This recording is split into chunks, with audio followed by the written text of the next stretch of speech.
All right, let me pray, and then we'll dive in. Heavenly Father, just grateful for the chance to come together and to be in your presence, to learn, Lord, to grow, to take more ownership of the skills and the strengths that you've given us. Father, you make it clear that you've granted us talents. And I know that the biblical parable, Lord, is about money, but you've given all of us different levels of talents, Lord. And the expectation, the way we honor you is to grow those. Father, so I just pray that today we become a little bit more excellent.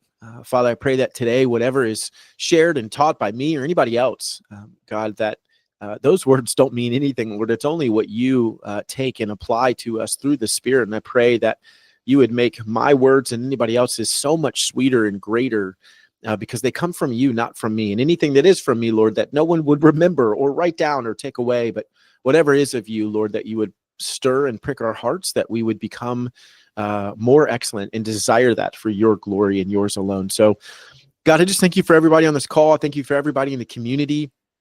And Lord, I just pray that as Christians in this space, that we would continue to not only grow our business, grow our faith, Lord, be gospel witnesses to the dying world around us, Lord, and that you would use us in this space to really make an impact in a deeper way. So we love you, Lord. We thank you for this time, and we lift it up to you. In your name, amen.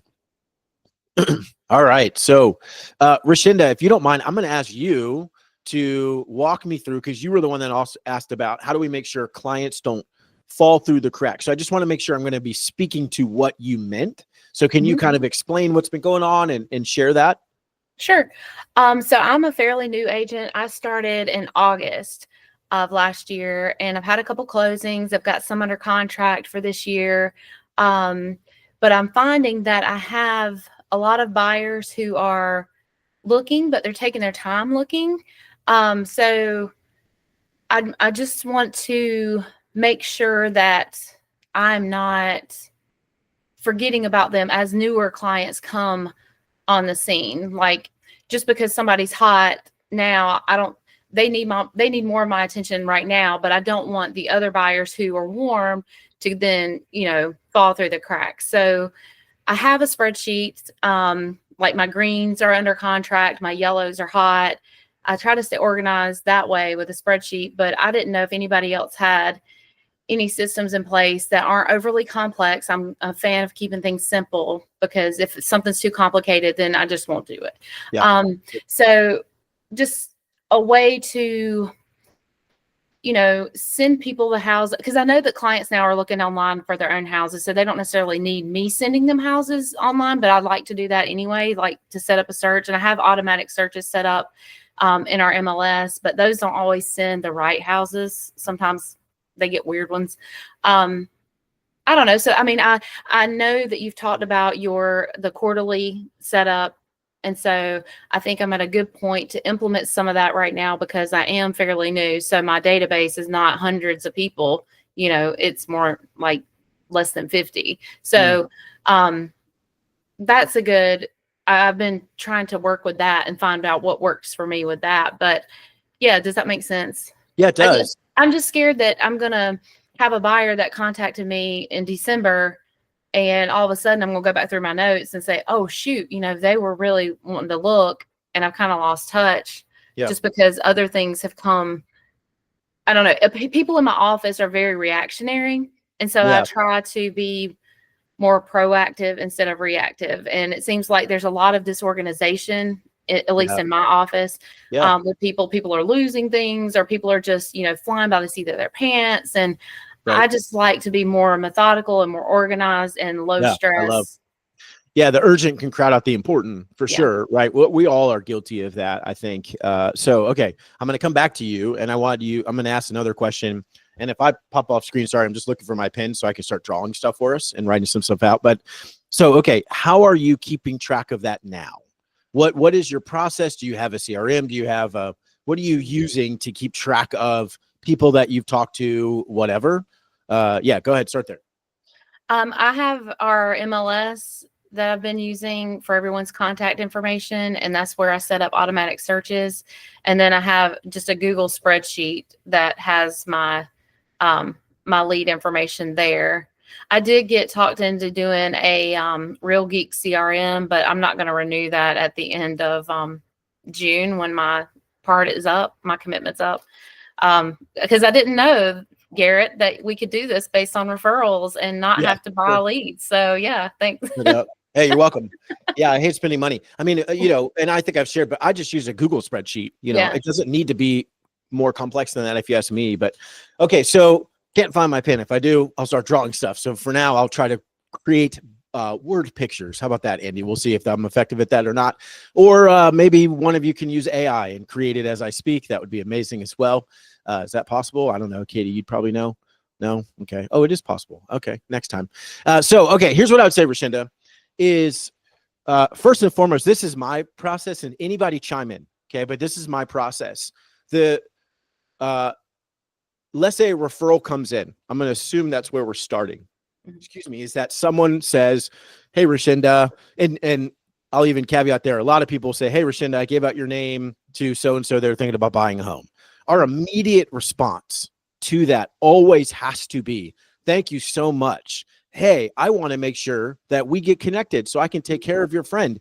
Do you mind doing a group text introduction so I can make sure they get connected? I mean, how many times have I heard somebody say, I gave out your name, and then you never hear from them? That doesn't matter. That doesn't count. So you need to get in control of that, right? First and foremost. So thank you so much. Again, thank you so much for thinking of me and passing my name out. Do you mind doing a group text introduction? I want to make sure we get connected. That's step one. Excuse me. From there, if they do a group text introduction, sometimes they'll say, well, they're not quite there yet. They don't want to do blah, blah. I say, hey, totally okay. When do you think they will? But I can reach back out to you, right? And you find that out, right? All this information. For me, the easiest thing is everything goes on my Google Calendar, and I can, walk you through whatever. But that would be step one. If they're ready and they do a group text introduction, what I would do is, and I'm just going to walk you all the way through if that's okay. But so what I would do is, first thing is I'm going to say, thank you. Let's say Andy sends me an introduction to Tracy and on the group text. Andy, thank you so much for the introduction. Tracy, I look forward to connect with you. I'll text you directly. Right. So then I'm going to introduce myself to Tracy. Tracy, this is Garrett. Andy connected us. Do you have a few minutes to chat on a quick phone call in the next day or so? Right. And just send that out. I'm going to try that. Hopefully they are able to hop on a phone call. Okay. And if they are, the process then is, I just want to learn about you. What's going on? Where are you in the process? Whatever. Have you spoken to a mortgage lender? No. Well, here, and I'm 6 months away. Hey, totally okay. What I want to do is get us prepared completely so that when the time comes, you're ready to go. So here's what I want, right? Here's what I think makes the most sense in terms of a time frame. They want us to tell them what to do, right? I mean, that's really why they're calling us. So I'm going to say, Rashinda, here's what I'm going to do when we get off the phone. I'm going to connect you to my preferred local lender, right? You're not committed to that person or anything. They're just going to find out some information, give us a ballpark for what you could be approved for, what kind of payment makes sense, right? I don't need to know all your financial situation, but it'll be helpful for them to know an overview. You're not officially applying for anything, but just to give us an idea of what you could afford, right? So I'll make that introduction when we hang up the call. Then, and my lender's name is Kim. Then once you and Kim connect, Kim will let me know how that went. And when she says, hey, all is good to go, then she's going to let me know. I'll reach back out. We'll schedule a time for us to sit down and actually walk through everything together. The reason I want to do that so far in advance is I want to make sure that you've got all your questions out of the way, that we get to know each other some, that we feel like we're going to be a good fit together. And then I can actually walk you through the process and make sure you feel really confident again, so that the day that the house comes on the market that you want, we don't have to jump through hoops. We're ready to go. Right? How does that sound? And they'll always say, yeah, that's perfect. I appreciate that. Right? I mean, sometimes they'll say, well, I have my own lender and whatever. Say, great. Can you send me their contact information? Right? But the goal of that initial piece is you always want to sit down with them. I don't care if they're a year away. What you have is two things. Number one, you got to actually create rapport and build commitment, right? And the sitting down helps. And number two, the reticular activator, the part of your brain you may have heard of, you probably have, but it's the same part of the brain. When you go buy a white car and you drive off the lot, you're like, why are there so many white cars around? Well, there aren't. Your brain's just tuned into it. These clients that are a year away are looking on Zillow. They're thinking about homes. They're tuning into new opportunities and people talking about real estate. You need to sit down with them, walk them through the process, get them connected or connect with them. And you need them to know you work by referral. hey, you might not be ready to buy now. Totally okay. If you run across someone who is ready, I'd love to serve that person, right? Here's how that process works. And one day I need to go through, Dave, can you remind me, I want to do a training on crafting your own referral dialogue. So remind me of that. Yeah, thank you. So then you go through the referral dialogue, Rashin, and you're building your business even while you're waiting. Okay, so that's a basic overview. Again, I'll talk about how to not fall through the cracks, but you're going to start with sit down with me. If they're unwilling to sit down with you, they're probably not a buyer or they're not that committed to you. Okay. Yeah. Now let me backtrack and then I'll pause and anybody can ask questions, whatever. Let me backtrack. If I get the group text introduction and I say, hey, Tracy, this is Garrett. Andy connected us. Would love to chat with you. And Tracy doesn't respond to me for 3 days. So for 3 days in a row, I'm going to text Tracy. Hey, Tracy, just following up. Would love to hop on a call, right? 3 days in a row. If I haven't heard from Tracy at that point, I'm going to go back to Andy. Hey, Andy, just so you know, brother, your friend Tracy, who you connected me to, she hasn't been responsive. No, everything's okay. Like, is there something I should be aware of? Or do you mind seeing if everything's all right? I guarantee Andy will say, oh man, I'm so sorry. Let me go ask her. Right. And you'll either get a response from Tracy that day and she'll say, hey, I'm so sorry, I just got busy. Or Andy will say, oh, she told me that, whatever. Right. Mm-hmm. So try for 3 days and then go back to the original person who referred you. Make sense? Mm-hmm. And then once you've gotten that connection point and you have a conversation, whether it's after a couple of days or whether it's immediate, then let Andy know, hey, Andy, just had a conversation with Tracy. Sounds awesome. Thank you so much again for that connection, right? So you're just keeping people informed. Okay, that was a lot of information and I can't draw it. I apologize. I'll find that pencil at some point. But does that make sense? And for anybody, is there questions about just like that as the initial timeline for me of getting people to the table? The buyer appointment is key, and then we'll talk about what's post that. But does that make sense? Any questions around that? I know those kind of talk fast. Nope. Thumbs up if good. Keep going. Yeah, keep chugging. Okay. All right. So you're always getting that appointment. I don't care how far away they are from whether you're, about to help them buy a house or not. Everyone buys quicker than they think they will too, right? I mean, they're looking on Zillow and they're trying to see. So then from there, Rashinda, what I set out is there's one of two things. If they're an active, ready to go buyer, and this is just talking about them not slipping through the cracks. If they're an active, ready to go buyer, then my process is we're going to sit down for the buyer consultation, right? Excuse me. I don't know if we've role played a buyer consultation yet either. Have we done that? I don't know. Dave, can you write that down? Okay. Thank you.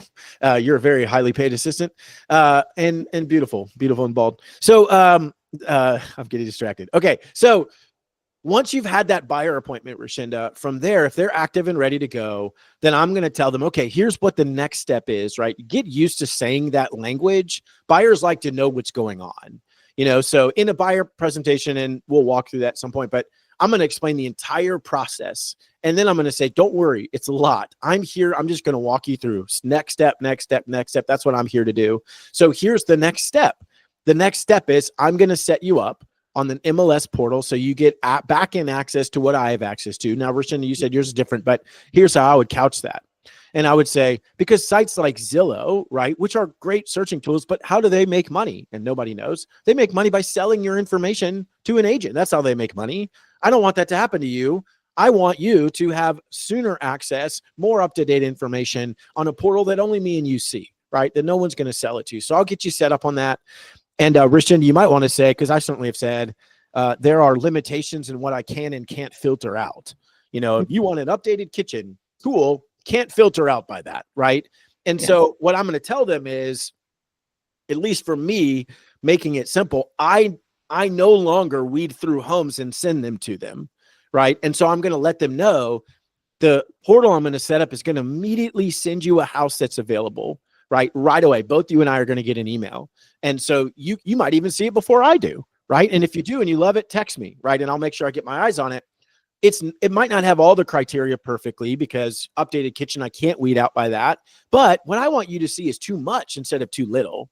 So I'm going to let all those go through, right? So again, that's a good way for you to see that. And then you can kind of see the back end of what they're doing, whatever. So next step is I'm going to set you up on an MLS portal. Okay. And again, if they're active buyers, depending on the market being slower right now, what I would say to them is, the first email you're going to get from me is going to be a list of everything that is currently available on the market today. You're going to get a list of everything out there. Here's what I want you guys to do. Okay. Here's this process. Again, COVID has made us speed up too much and not understand the process, I think. But I guess depending on your market, but ours is slowing down, right? More listings and taking a little bit longer. So I think you could do this. I'm going to say, okay, I want you to look through these listings, right?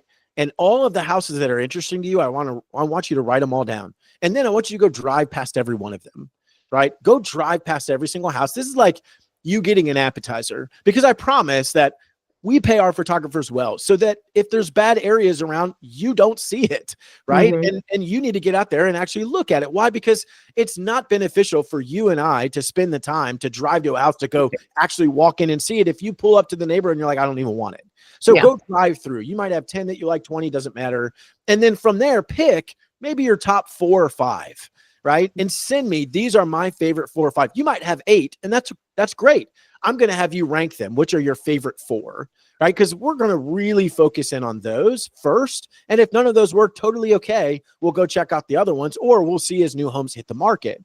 But we're going to go knock out those first 4, right? So you've already had them, Rashinda, do a lot of the work. They're already following your instructions. It's already working. You've created engagement. You've created momentum. The likelihood is they're excited about working with you. Make sense? You've given them a plan.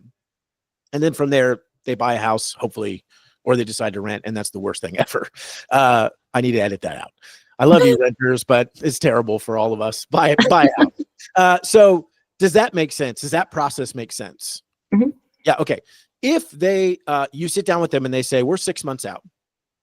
So again, I know there's a bunch of variations. I apologize, but if they're 6 months out or they're not ready to go now, here's what I would do. And here's what I put in my calendar. So I use a Google spreadsheet, right? I've got a separate tab. Here's my pipeline for the year. And excuse me, I have in bold the people that I need to consistently stay in touch with. And so on Mondays, I just have on Mondays at 10, I think, where it just says follow up with all active real estate clients. And so all that means to me is it triggers me to go to my database, pull up my pipeline, anyone in bold, I'm just shooting them a text and I'm checking on them. They might be months away, and oftentimes they are, but it's just going to be the follow-up game, right? At that point. And the difference is, Rashinda, for me, I'm not talking necessarily about real estate. Now, maybe most of the time it's just, and you might feel like I don't need to text them this week. That's fine. As long as you do it next week, you have discernment there. But you might say, like, one of my clients is a $850,000 buyer, and she got referred to me in November, and she's not moving until, I don't know, hopefully sooner rather than later, but probably like March or April. Right. And so my process has just been every week, maybe every 2 weeks, I'm checking on her. What did I learn? Is like, hey, her name's Camille. Hey, Camille, how you doing? We had a phone call. We did the process. We did all the things. And, oh, I'm great. Or one time I have Achilles injury and I'm going in for surgery. And so, oh man, let me pray for you. And from there, and then next week, hey, how are you recovering? Is there anything I can do? Do you need anything? And then all I'm doing is just deepening that relationship, right? This will play into Sherry's question about the buyer agency, but then you're just deepening that relationship with that person. And it's that consistency of just, hey, how are you doing? Everything okay? Yeah, we're great. We're probably still a couple months out. Hey, no worries. No rush on my end at all. As always, if you run across someone who's ready to go now, I'd love to help them too. Right. But looking forward to helping you when April comes, whatever. And I do try to do that. Like, I don't like to reach out with real estate in mind. So I do try to, like you said, get to know the people and what's going on in their lives. So I have something to actually say when I reach back out that's not real estate related. Yeah. Because I'm not very pushy, and I mean, I'm doing this because I think it's fun and I really enjoy getting to meet people and learn about their lives and hopefully, leave things better than when I found it and give them a different taste, from a real estate standpoint than they've had in the past, maybe. Yeah. I love that. So 2 things. How do you know an agent is new when they still think it's fun? Right. I mean, is that true? Give it some time, Rashinda. It won't be that fun. No, I mean, it's awesome and terrible in a lot of ways, but I'm glad you're here. Number 2 is genuine praise to you. You have such a great mentality about it, and you're brand new. The things that you're thinking, the things that you're doing are phenomenally good. So keep that up, right? The way that you're processing how you want to interact with people, that's awesome.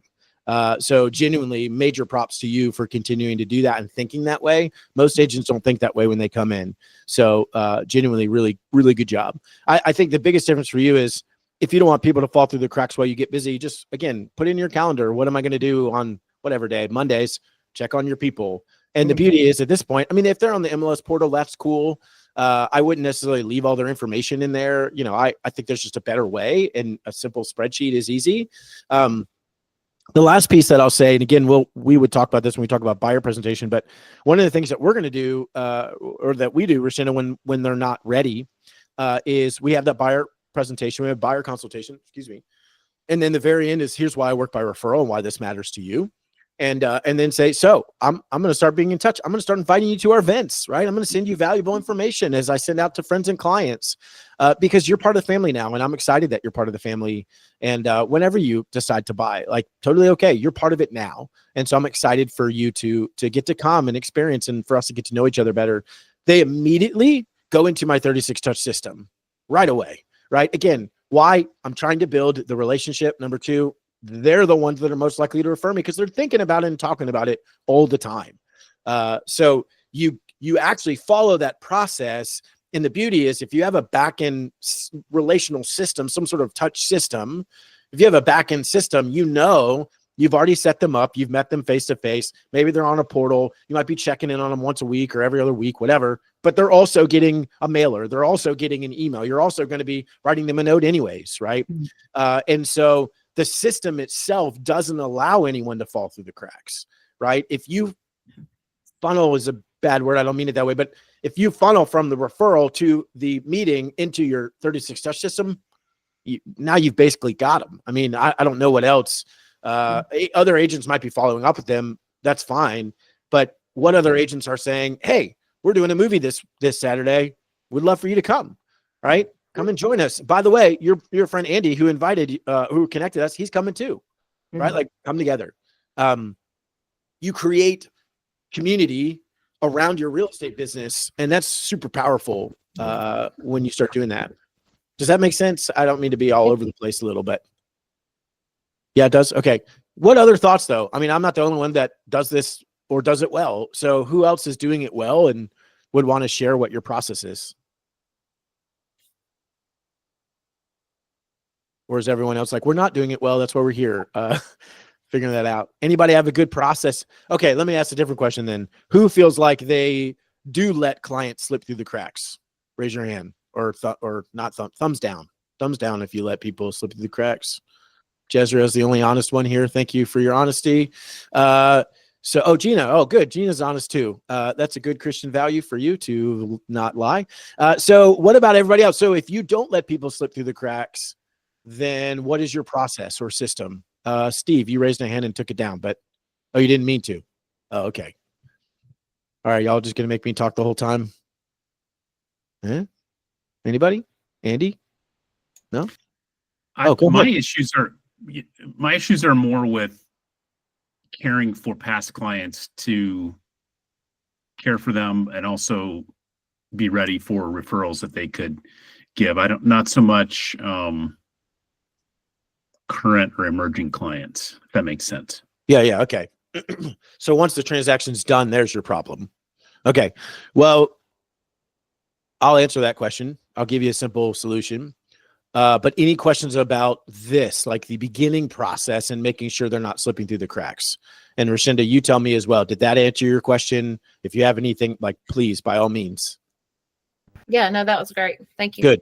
Yeah. Sherry, were you about to say something? Yeah, I was still wondering, like, in that whole process, because of the NAR settlement and buyer representation and getting that agency agreement before you let them look at properties or unlock the doors. Where is that all fitting in now? Yep. So we'll definitely answer that too. So yeah, thank you for that. So let me come back to that, Sherry, if that's okay. Go ahead, Tracy. No, I was just going to add, the one thing that I have that works for me beyond like what you've already described, Garrett, is I do have a whiteboard right in front of me that has everyone's names on it. And I find that if I go in on Monday morning and say, okay, who's on here, who do I need to talk to, what am I saying to them, and then erase it as I, so I literally, their names are written in blue right now. And in red, I have tick marks next to them if I need to touch base with them and what specifically I need to touch base with. It's fresh on my mind on Monday morning. And then hopefully if I'm doing what I need to do on Friday, I'm making sure that any new names are added to it as well. Smart. Awesome. Yeah, Andy. So I don't know if this is a rabbit trail you want to go down, but it's kind of related. The general question is, does anybody have standards about clients that are prospective clients or people that you're nurturing or people that you meet and, kind of have an initial consultation and you have an inkling that it may not be worth spending the time on them, or you might want to just pass them on or just not deal with it. I don't have enough business. It's not like I can say, oh yeah, I'm so busy that I can't take on everybody. But I'm in some situations recently where like, gosh, this is going to take so much time. It'd be so complicated, or they're unrealistic about their price point, or, I don't know, any number of different factors. I'm like, do I really want to mess with this? And is it, I don't know, ethical is not the right word, but is it, how do you decide if you do or don't want to take on a client? Yeah, great question. Yeah, go ahead, Jezreel. I'll gladly let somebody else answer that. You're muted, Jezreel. Yeah. There we go. Sorry about that. You're good. So I think obviously the number one thing is, if we feel something is off when we're working with someone, then forcing it is probably not going to be best for either party. So that's the great thing about referrals.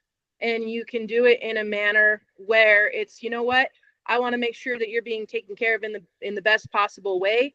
And hopefully you've networked enough with your fellow, realtors in the community that you know someone who might be a better fit for them. Because that's what I've started doing, is if it's somebody that I know, especially because I personally cover such a large geographical area, that for me, a lot of times I can just use that as a reason for, hey, you know what, I might not be able to make it there for you as much as I'd like to, so I'm going to find you another agent. So I think following those feelings that we have when we feel like, maybe somebody is going to be draining on us, because I know for myself personally, if somebody is being a drain on me, then it's going to get taken out somewhere, and a lot of times that ends up being in my family. So I don't want to do that. And so I think passing them along, referring them, collecting, even if it's a nominal referral fee, I think it helps us. It will still help grow our business because they're going to appreciate that we wanted them taken care of. Mm-hmm. That's a great response. And I think you try to figure that out a little bit early, in the initial phone conversation, right? It's like, hey, we're going to sit down and we're going to talk through all this, but just give me roughly an idea. Like, what are you looking for? Oh, I want 4-bed, 2-bath and totally renovated in the best neighborhood. I'm like, oh, cool. Well, let me connect you to my lender. And they're like, they can't afford that. And so, I'll call them back and or maybe text them, whatever, but say, hey, I want to go ahead and sit down, but was talking with Kim, and just so you guys know, totally upfront, right? This part of my job is everything you're looking for. I don't think you're going to find it on that price point, right? So I've always said there's 3 things that you're looking for: price, location, and condition, right? You're not going to get all 3. And so you can get 2 of them, but it's not going to be a great price and a great house and a great location. Like, that just doesn't exist. It's going to be expensive and a great house and a great location, right? You can't get all 3 of those. And so maybe you're having that conversation up front to say, Andy, to them to say, just so you know, as we sit down, I want to help you figure out what's the best move for you, but this is something that doesn't exist in the market. And I want to be honest with you, and then we can find one of those 2, right? We'll talk about what matters more: location, price, condition, and you have that conversation. And if they're receptive to that, cool, go for it. If they're not, and they're like, no, we're going to get exactly what we want, then say, hey, totally understand that, and I genuinely hope you do. I don't know then that we're the best fit, because I want to be honest with you. I don't want to just stroke your ego and let you think you're going to get exactly what you want when I don't think that exists. So I'm happy to connect you with somebody else if that makes more sense for you, right? But like, avoiding that before you're sitting down, that's way more awkward. Yeah, I think something else you can share with them is from a time perspective. You can just let them know, so that kind of avoids a little bit like, I don't want to work with you because I don't think you're going to find what you want. But just from a time perspective, I don't have that kind of time. because I do have other clients. So I'm going to go ahead and refer you to another agent who has a bit more time on their hands. Something we do on our team with investors, we started getting a lot of investors calling us, especially when the market was real hot. And, and investors, a lot of them just want to spend your time, right? They just want to see a ton of properties, write a ton of offers, and they're writing lowball offers, or they're writing on properties that are $50,000 or $100,000. And we want to serve our clients, but we implemented something where we have a minimum with investors like that. And we just say, hey, here's the deal. We'll show you properties that are at 50,000, but like our minimum is 5,000 or our minimum is $8,000. So there's a minimum guarantee for your time. And I have a team, so I really don't work with buyers as much now. But I did that for my agents on my team, so they could kind of weed out the investors who were serious and the ones who were just going to kind of use their time and maybe never really buy something. Good. But I agree with Garrett too. I think on the listing side too, those honest conversations, and this isn't about listings today, but it's the same thing, right? Plenty of agents who will give a seller a number just to get a sign in the ground, but it's about, one, being honest to begin with, but two, having that direct conversation up front with the client and really clarifying the expectations. You gain so much more respect that way. And if they don't respect that, then they probably aren't the right person for you anyways. Mm-hmm. Yeah. Good question though, Andy. Yeah. Dave and I are in the process of merging our teams. We've never had that conversation, but I was doing that too. So that's good that we both did that. Ours was a $5,000 minimum, and we would just be upfront. Like, we're happy to help you. Just so you know, we have a $5,000 minimum commission. And so that would come out of your pocket, whatever is not paid by the seller. Or we can't negotiate with the seller, but we just want to be upfront. Like, if that's worth it to you, we would love to help. Right. Well, we just want to make sure. Hey, once we merge, you're gonna have to stick with our minimum of $8,000. That's fine. I'm good with that. Yeah. I'll be like, my rude co-leader over here. That's 8. I said 5. So yeah, good question though, Andy. I think you try to find that out early, and then there's no real way other than, hey, I don't know that we're the right fit for each other.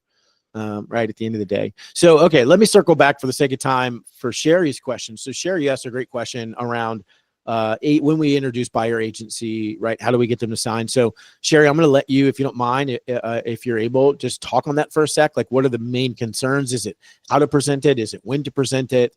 What are those main concerns there? If you're here and able to get to your mic. Yeah, go ahead. So our broker is, if you get a call, like off of a sign, let's say I have a listing and I got a call and the guy wanted to go see it. Well, we can't even show it without having that stuff in place. So when they don't want to sit down with you, when they just want to see the house, I'm hearing, don't do it. Just meet with them. If they don't want to meet with you, it's probably just a situation where they just want to go see it. Mm-hmm. And that's where we've been in our market, is just going and opening doors and not ever really sitting down with buyers and getting to know them. And that's what they're used to getting, is to go see 2 or 3 houses and waste your time. Yeah. So how do you do it and kind of reel them in out of that mentality of how things have been done in the past? And, oh, well, and the one guy that I told, I really like to sit down with you and see where you're at and, talk about the whole process with you. Well, I have another real estate agent friend that can let me in. Okay, well, then I think you probably need to call her. Yeah, right. So that's kind of what I've been dealing with off of the calls off of the signs of listings that I have. Where are you located, Sherry? In Mississippi. Mississippi. Okay. So I would say 2 things. I would say, number 1, this should be your motivation to focus on building your business by referral. That's number 1, right? Where your leads come from will dramatically determine what your experience is like in this industry. Dramatically. So if you have referrals coming in, right? People that know, like, and trust you, and like, and trust them, you're not going to care if that person's like, nope, not going to do it. I just need you to open the door for me, right? The challenge is you've got this is not point 2. point 1B is the mentality, the challenge you've got in your mindset right now, right? Is people like that treat us as commodities, not assets. And when we allow ourselves to be treated like a commodity, we start thinking about ourselves as a commodity. We're one of a billion agents, right? No, you're an asset to whoever you're going to serve, and such you should be treated as such, right? And you're going to hold yourself to that standard. So I would say focusing on building your business by referral. But when it comes to those conversations, here's how I would approach that. Doesn't mean it's the only way, but if I get a phone call from somebody who wants to see a house, right? And we actually just had one of these. We had an $800,000 waterfront listing. A lady called, wanted to see the house, and my lead agent got it. And he did exactly what we said, which is, here's the process. We got to sit down first and X, Y, and Z, and I'll walk you through the dialogue. And she said, are you kidding me? I've done this multiple times before. I can afford this house. And so I just want to go see it. And he said, okay, well, can you please send me your proof of funds letter? She was going to buy all in cash. She was like, absolutely not. And he said, you know, hey, I appreciate it, and we would love for you to buy the house. But we're not going to be able to show you because this is our process, right? She then emailed me and was like, I can't believe your agents, blah, blah, blah. And I said, hey, I really appreciate the comment. This is our process. And so if you don't want to abide by that, I totally understand. There's agents I'm happy to connect you to that might make more sense for you, but this is our process. I'm not going to back down from that, right? So I didn't say that last part, but so here's what I would say to you, Sherry. If someone calls like that, I would switch your language from I'd like to sit down with you to here's how this works, right? Change that. If you go to Disney World and you're in line for 2 hours for a ride, right? They don't say, we don't accept it because we're like, oh, this is what they wanted us to do. They like us to wait. They accepted it because this is how it is, right? I mean, it's just what happens. And so I just go along with that. Humans are pretty wired to do that. So I would change your language from I'd like to this is how this works. And then the process, in my opinion, is say, this is how this works. Helping someone buy a house is a process of us getting to know each other and making sure we're going to be the right fit, right? The worst thing that could happen is I go up in this door for you, love this house, and then you realize I'm not the right agent for you. I want to protect you from that, right? We should actually sit down beforehand. I'd love to know your goals. I want to hear about what you're trying to do. And it can be a quick 20, 30-minute conversation, but I'd love to understand those things first for us to get to know each other, to both agree that mutually this will be a good partnership for us to help you find something. And I want to make sure we do that in advance, right? I'm trying to protect you here ultimately, but I also got to protect myself because there is a regulation and requirement that before I can open any doors for you, and I don't love it either, but this is just how it is, that I have to have a signed agreement with you that I'm going to be your representation for buying a home.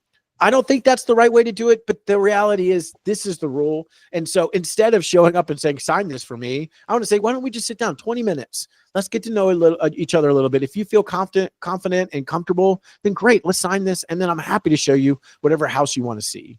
Right. But I think if you switch your language to this is how this works, and then you're always using language around, why it's beneficial to them. Right. That's what I think agents miss is we often talk about, because this is what I want to do or whatever. No, why does it matter to them? That's the real question in their head. And so you say, because I want to protect you, that if you love this house and then you think I want to buy this house, but I don't think you're the right agent. Well, now you're out of luck and I don't want that for you. Right. I want what's best for you. That requires us sitting down. Let's have a conversation. That's how I would probably present that. Does that help? Does that make sense? And anybody can add comments or feedback, but does that make sense, Sherry? It does. I actually found an article that NAR had put out for buyers and sent him the link to it and said, I just hope that you'll read through this so that you understand where I'm coming from. Awesome. Yeah. And I think for you, so honestly, Sherry, I think for you, that's just a skill set to develop, right? Is what is the conversation that you want to have? I mean, when I was new in the industry and I would think about what are things I want to say to this seller in this listing appointment, right? Whatever. I would literally go to the listing appointment an hour in advance. And there was like a CD, believe it or not. You remember those, Dave. You remember when they came out, actually. You were on your Walkman. Okay. So anyways, so Sherry, is I would listen because there'd be a CD that like had some of the dialogue that I wanted to remember and say. So I'd sit in my car and I'd play those tracks. And then I would sit in my car and I would actually literally out loud do my whole presentation because I wanted to make sure that I was going to say the words the way I wanted to in the right kinds of words, because that matters. I mean, the small nuances of words changes everything. And so I would say for you, figure out what you want the dialogue to be. I love that you sent them the article. I would say, though, that should be step 2. Step 1 is, what's my skilled dialogue that's going to explain to them this is how this works, and am I going to say it with conviction? And if if someone's going to call me, I know exactly how to say it, right? So this is how this process works. We sit down, we spend 20-30 minutes together, because I want to protect you, to make sure that you don't love the house but not the agent, right? I want to get to know you first, because that's a protection for you. And then, so I do have to bring with me this document, which is required. I don't like it either, but it's required now for me to be able to open a door for you, that says I'm your buyer representation. You shouldn't sign that until we get to know each other. So let's sit down first. And any agent who's going to just go open the door for you, and I don't know how your state is, but any agent is just going to go open the door for you and try to convince you on the steps right before they're about to open the door to sign an agreement. I don't think that's fair to you. And so let's spend 20-30 minutes. Let's get to know each other, right? Like, everything is about why it's beneficial to them to sit down. Does that make sense? Yes, and I do think that's what's happening. I think they're taking it and laying across the car and making signatures.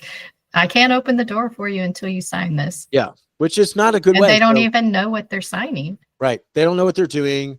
And you just pitch everything as, and I don't think that's appropriate. So I want to make sure you and I have a conversation first, so you feel confident, right? And they'll say, some of them will say, I don't care, open the door. And you say, hey, I don't think we're a good fit. That's okay. Go find some. Dave, I started on Dave's team 11 years ago, and he used to say, just go find somebody else to love you. It's okay, right? Somebody else will love you. They'll love how you work, and you'll be fine. But having that in your head of like, this is my process. If you don't want to follow my process, that's okay. We're just not going to be a good fit. Rashinda, sorry, go ahead. Oh, yeah. Well, I was just going to say to Sherry too, that it's, to me, it's a matter of safety for us as agents to get the people to come in the office and sit down or meet for coffee or whatever, but to get face to face in front of them, to have, other people have eyes on these people. If they're not willing to sit down with you for 10, 15, 20 minutes, whatever it is, to me, it's kind of a red flag, especially as a female going alone to a house with somebody. If you're not willing to meet me and have a conversation in a public place, then I'm not meeting you privately, one-on-one in a house where anything can go wrong. So to me, I kind of look at it, and I don't tell them that, I don't tell the buyer that, but for me, it's a safety concern as well as following the law and protecting their interests as well. But yeah, I mean, I'm selfishly protecting my life. Smart. Safety. 100%. Absolutely. You should. And I think it'd be okay to say, hey, for the sake of safety, you and I have never met. We should meet first before we show up at a house and, we're in a vacant house together. That doesn't make any sense. Right. So yeah, good point. Sherry, go ahead, Dave. Just a quick note, and this may not be you, but there's also a mindset shift too, I think, for us as agents sometimes in this situation where, because we have that fear that creeps in, right? Where it's like, oh man, if I say no to these people, like that's business I'm giving away or giving up. And it's not really true. I mean, at the end of the day, like, we're professionals in the industry, and very few industries do you work with someone without having an appointment or a meeting. And so you're just setting the bar where it should be. And so the agents running around opening doors, they're not having the success rate most likely that people think they are, even if they're showing a lot more properties to people, because they're not getting those commitments up front. So just know when you feel like you're giving up business, because that fear can creep in, that you're not, that you're actually utilizing your time more effectively, and that you're actually going to get more business because you are able to set the bar and set a standard for these people. And it will pay off big time. I've experienced it through my journey in the business. So, and by the way, my name's not Paula. That's my wife's login. I just noticed my name was Paula. So it's not that kind of group. Yeah, it's not that kind of group, Dave. Yeah, no, that's a great reminder. Yeah, I think ultimately you don't call the surgeon and say, we've never met, I need you to do surgery. They're going to say, no, we need to talk. We need to get to know each other first, and then I'll do surgery. I mean, that's just how this works. Like, this is how the process works in everything else in life. And just treat them that way. That humans are used to that, right? Yeah, I do think that it is a good time to set the bar higher You have attorneys and doctors and dentists, and everybody does require that interview, and they require a long form for you to fill out, and HIPAA violations and all kinds of stuff. And people just automatically go in and do that. But our industry has not required for them to view us that way. Mm-hmm. And yet we have to have this major skill set ultimately to be able to help our clients. Mm-hmm. Yeah. 100%. If we're really wanting their best interest. Yeah. At the end of the day, the mindset challenge is yours and yours alone, right? If you view yourself as a professional and operate effectively like that, then that's what you'll expect from other people, right? It's when we allow them to treat us as anything less, then we perpetuate the problem in our own minds, right? And that's the biggest problem, I think, overall. Great question, Sherry. Would it help anybody to go over how to present the buyer brokerage agreement and explain that you're going to have to get it signed and, anything like that? I know not every state required that. Would that help anybody? Thumbs up if yes, if no. No, everybody's pretty good at this point. Okay, awesome. Andy, then let me answer your question, buddy. Oh, go ahead, Dave. I was just going to piggyback on that. It may be worth a conversation on another call. I don't know how many are charging transaction fees, but I know that can be a sticking point in terms of conversation. So Garrett and I have some ways to present that kind of make it a bit easier. And we typically get them signed pretty easily. So Garrett, that may be something on another call we want to go through. Yeah. If folks are dealing, I don't know if you can do a show of hands or just chime in. If that's an issue, one, are you charging them? And then two, if you are you having a hard time, with that? And if you're not charging them, is it because of the fear of having that conversation? Mm-hmm. So anyways. Oh, good. Yeah. I had that happen. I'm in Greenwood, South Carolina. So I had a Florida buyer come and want to view properties from Abbeville to Aiken, which is about an hour and a half to 2 hour difference up and down, north and south of me. So we spent several weekends looking at property, and they did put something under contract, thankfully. But in the back of my mind, I'm thinking, if I spent 2 weekends with these people and they decided, oh, well, we're just going to buy in another state or stay in Florida. I mean, I've wasted time with, away from my family, my gas, like all these things. Should I have charged a transaction fee up front? But I don't know how to do that, or ours isn't up front. So, too, that's more of a retainer fee. Yeah. Which you can do, but yeah, go ahead, Gary. Yeah. I've never done a retainer fee. I wouldn't necessarily recommend that per se, personally, but I think there's variations of that, but yeah, I think TC, I want to answer Andy's question because he had asked it earlier. So why don't we do this? One of the calls or part of the conversation could be extra income that we're missing, transaction fees, joint ventures, MSAs, with mortgage lenders. Like, you can have multiple streams of income by just doing the same work. And I think there's a lot to that. Yeah, Sherry, you said, can there be a limit to how many you would show before you charge a fee? I mean, the reality is you could do whatever you want. I don't think that's the best approach. I think the best approach is learning how to be the skill set, like we were talking about with Rashinda, of here's the process, right? You're going to drive through these homes and then you're going to let me know your top 4.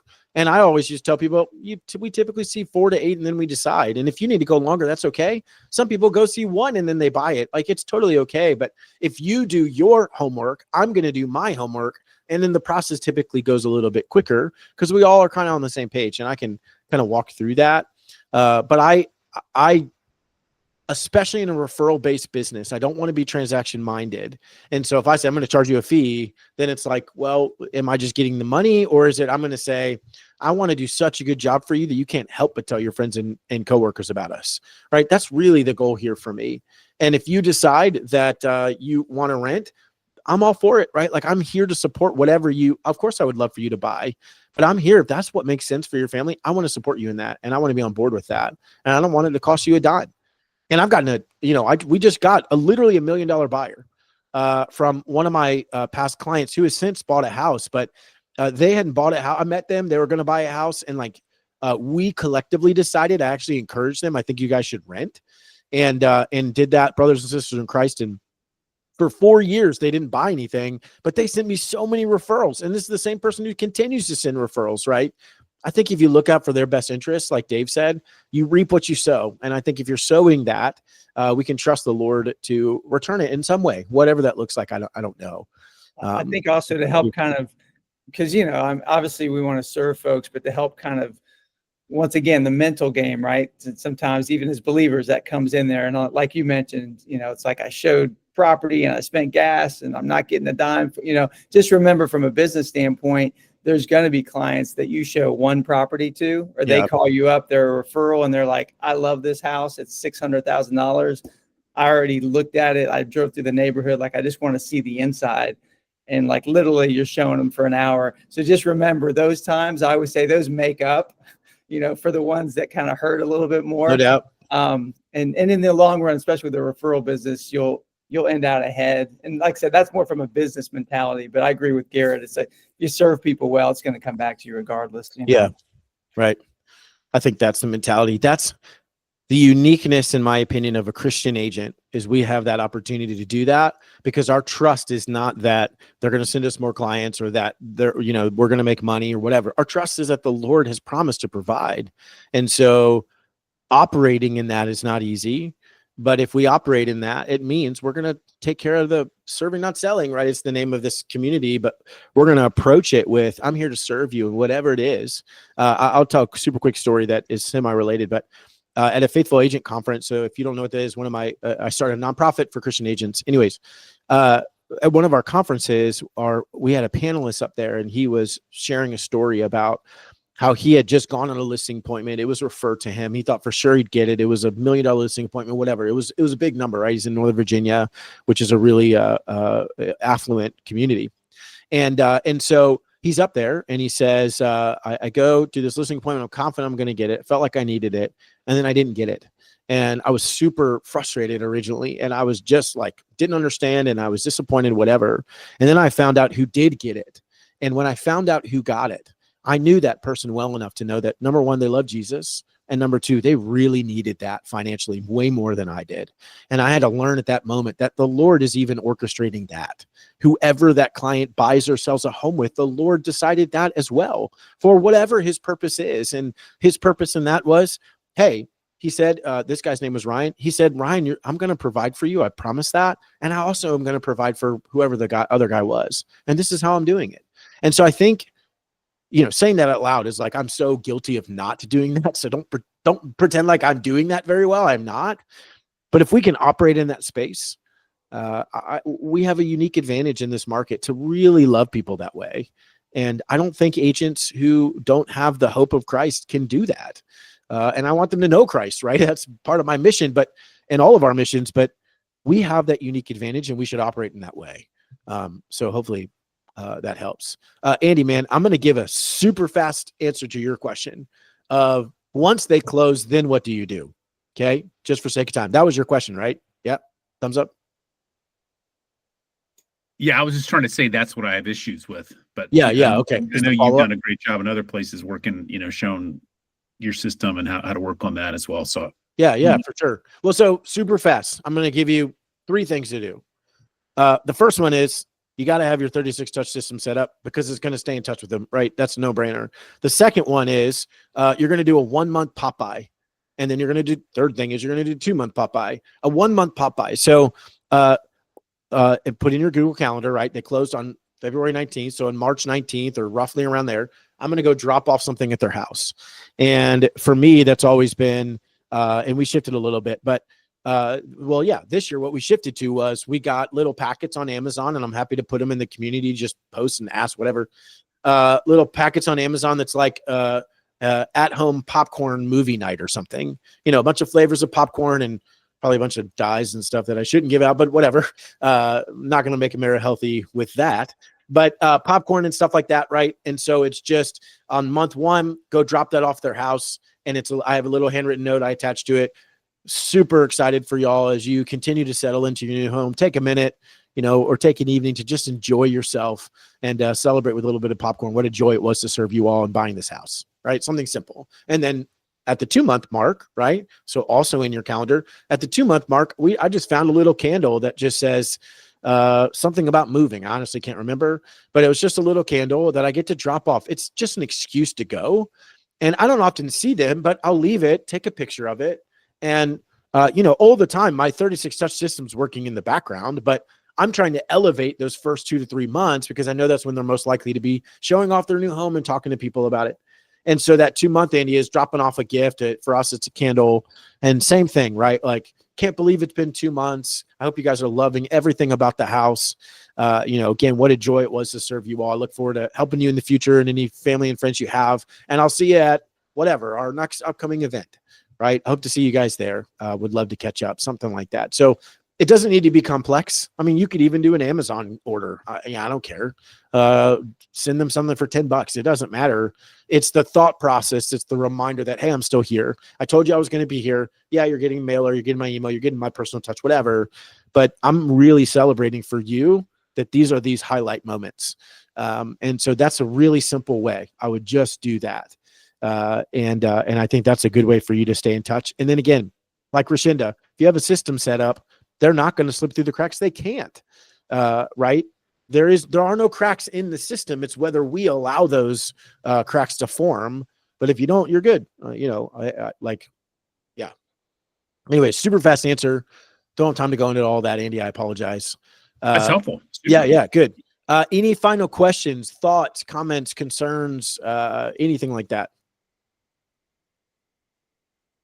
Going once, going twice. Was that helpful? I hope. Thumbs up if it is. Thumbs down, Jezreel, if it's not. Thumbs up. Okay. Ooh, Rashinda did 2 thumbs up. Nice. Good job, Rashinda. Even Jezreel liked it. That's high praise. I'm just kidding. Okay, perfect. Well, we'll continue. And again, continue to like this. I just want this to help you all. So if you need to talk about stuff, then put it in the community chat. Like I will talk about literally, if I know anything about it, I will talk about anything.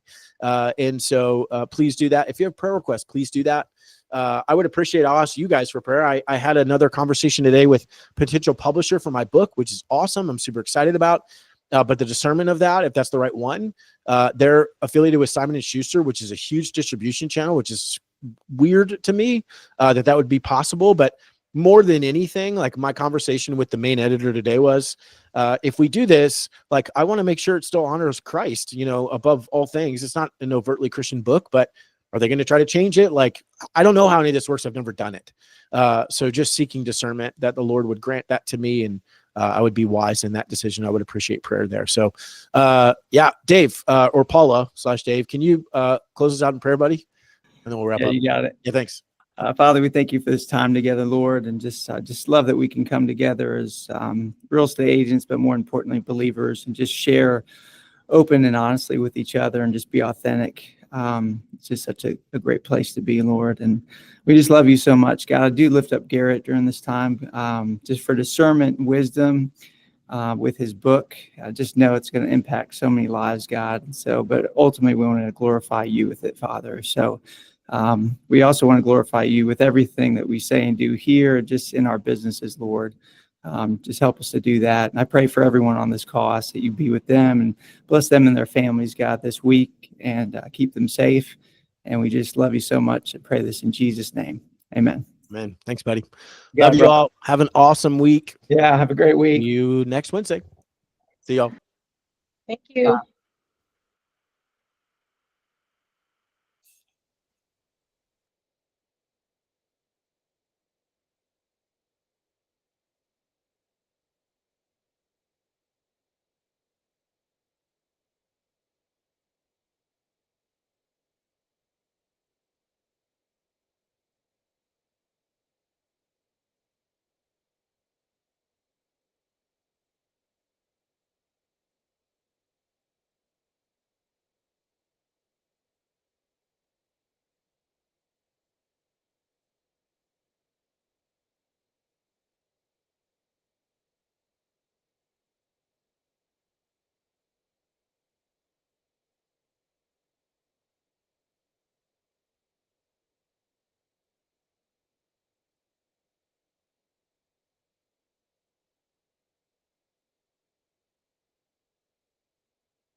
do